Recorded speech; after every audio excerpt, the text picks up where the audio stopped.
Hello everyone. I know there's been a lot of consternation and concern with the way that the VXP payroll system has been running. I'm going to historically go through some of the issues we've been dealing with, how we've been solving those for the future, and how the fixes and changes that we've put in place are going to ensure that we do not deal with situations like this in the future. How I'm going to start is talking a little bit about April and May. So in April and May, you probably saw that your base amount, the 80%, was getting paid as scheduled in the draw. You probably saw that your true up, the 20% that you're receiving, was a little bit higher usually than it should have been. And when the numbers are higher, you said, okay, no problem. You're achieving your objective as you usually would. And so in April and May, you probably looked at those amounts and went, okay, the numbers don't match up. At the end of the day, I'm making the amount of money that I'm supposed to. And myself, the payroll team, and Joe Grace made sure to go through and make sure you were making the amount of money you were supposed to.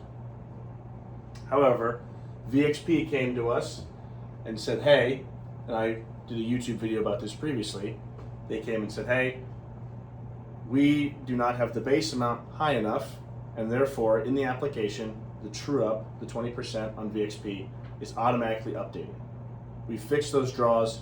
Here they are. We spoke about this in middle of June, that change was coming. And that has updated those changes into the system. With that being said, with the amount of time and quick turnaround that had to do with putting those draws in, we've came to an issue, which is the early pay period here in July. As you guys know, for this year, July and January are the months that have 3 pay periods. So we come to July, and this is our first time dealing with it. It'll be our last time dealing with it for the year, and we have changes moving forward that you will see that will avoid this issue in the future.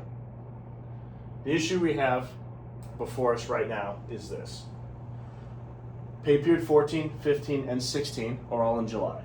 Pay period 14 is 3 July, pay period 15 is 17 July, and pay period 16 is 31 July.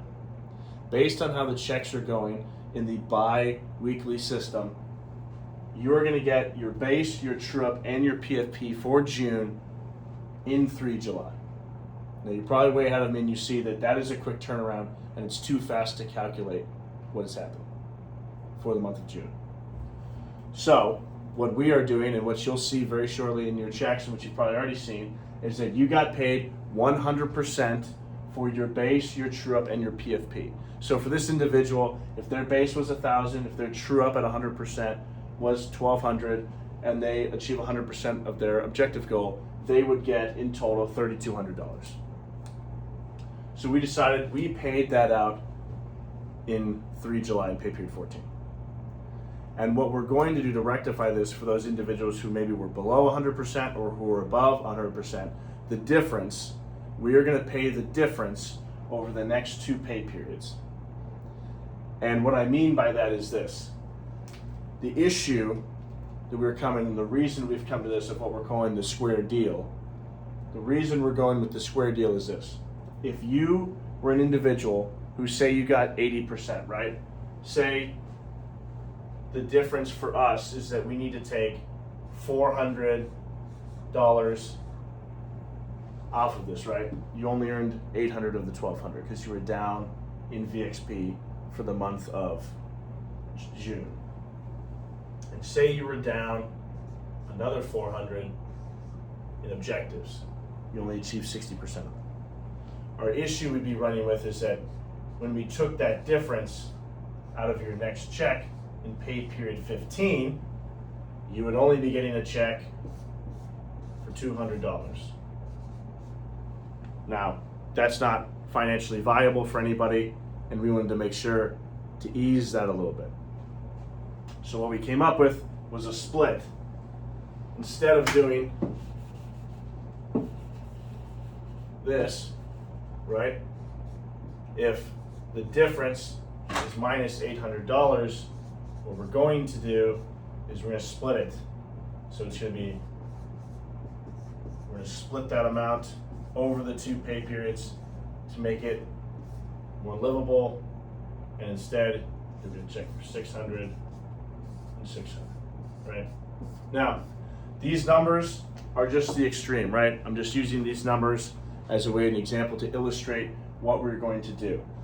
Now, the reason that we went with this is because you're still making the amount of money that you were owed based on your performance in VXP. It just is smaller because there are 3 pay periods. And I'll illustrate that. If this individual who at 100% was going to make $3,200 and based on their VXP numbers was short $800 and was going to make, what is that, $2,400, we can do the math here and see that he is still going to get that amount. 600 plus 600 is the 1,200. You get the 1,000 makes it 2,200, and then you get the amount left here gets you the proper amount that you're supposed to get. So in total, if I could summarize this, basically what is happening is that we're taking the difference, we're splitting it over the next 2 pay periods to make sure that you don't just get a small check. And again, this only matters for those individuals who were short in their amounts. For those individuals where the difference is positive, you'll just see a positive added on to your base for the next 2 pay periods. I just wanted to make this video to illustrate it. If you have any questions, please reach out to me. Also, as promised to you all, we're going to do a sensing session for VXP in the month of July. You guys will see a survey come on your Paycom tomorrow on Friday. You'll have a week to complete that survey. I will take that data and I will use that data to help structure our sensing session meetings, because I will do individual by-channel meetings with your teams at your locations to discuss your feedback from the surveys and the issues we have with VXP and talk a little bit about where we're going moving forward. Thank you for the time.